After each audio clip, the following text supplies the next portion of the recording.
Surprised then when people talk about the resurgence of rock, that from Detroit, the White Stripes lead the charge. My name's Jack White, and this is my big sister, Meg, on the drums. You guys aren't new. You've done this for a long time, but all of a sudden you're new. I guess, I don't know, it just seemed like something's... Right time came along. I don't know, something's clicking with somebody.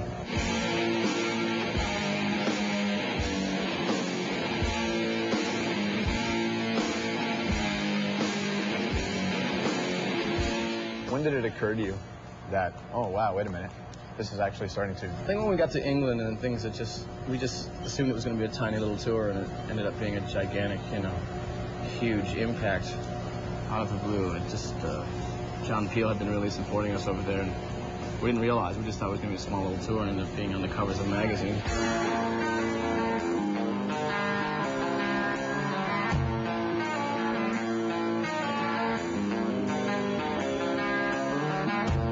People go to a record store and they find something that's obscure that nobody else knows about.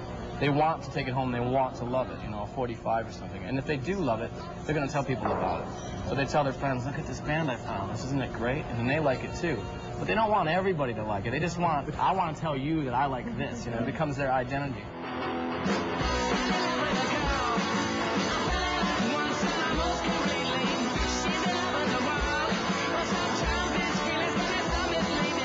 So a lot of people felt like when ours got more successful that they've lost their identity with us and they don't own the band anymore because everybody on the block has heard of it or something.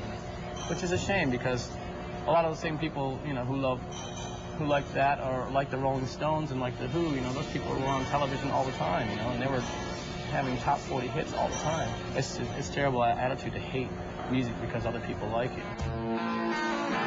Deadly and a dirty crown when I know you're not around. Shoulda tops, shoulda pops when I hear your lips make a sound. When I hear your lips make a sound. People seem to be starving for a rock and roll band, and that's why I think it's so neat. Every time they talk about a new sound or a new band that's coming back, they only ever talk about bands that just have a respect for an original sound. Without sounding like I don't even know what a garage rock band's supposed to sound like anymore. It seems like a lot of people sort of fool themselves, into thinking they're original, or they're attempting, this futuristic music. It just seems like if you come out with a band and you use all electronic equipment and you record digitally and you have a drum machine and 50 samples and somebody rapping or whatever it is, that all of a sudden it's cutting edge music, You had all these things. Electronic music was done by Kraftwerk 30 years ago, and rap music has been around for 15 years. It's one death rapper, I know I can hang. I'm River Run DMC, like Cooper Cool in the gang. I think anyone that's really feels that they're doing something original is really fooling themselves. You shouldn't even want to, in one sense. One sense, you should be wanting to uphold the tradition of music and join the tradition of music and respect your elders, respect the people that came before you. When I hear my name, I want to disobey.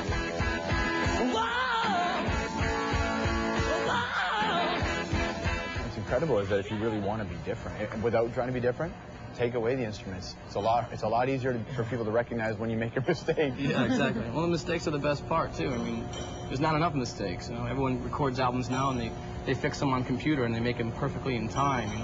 Everything is completely edited on computer and the drums line up perfectly to this perfect metronome, digital metronome, which takes all the soul out of music at all, and they make it sound like it's completely generated by a machine, not by a human being.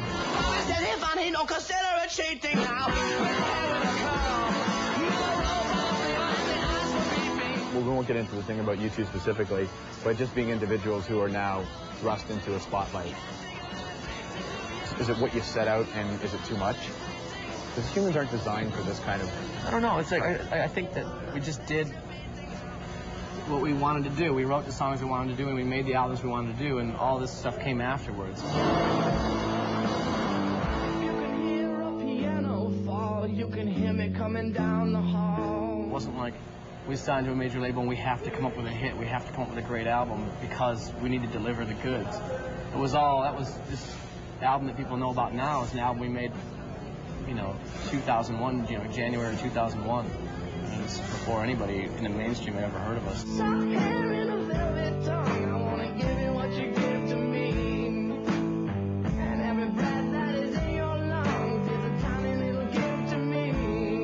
But now they're clawing on you. That's okay. That's all right. Okay. That's fine, you know. I mean, if the band ended tomorrow, it wouldn't break my heart. We've done what we wanted to do all this whole time. We've never conceded and bowed down to anybody about artwork or song titles or music or where we played and why. We've always done whatever we wanted to do. It was before, but it bears repeating now.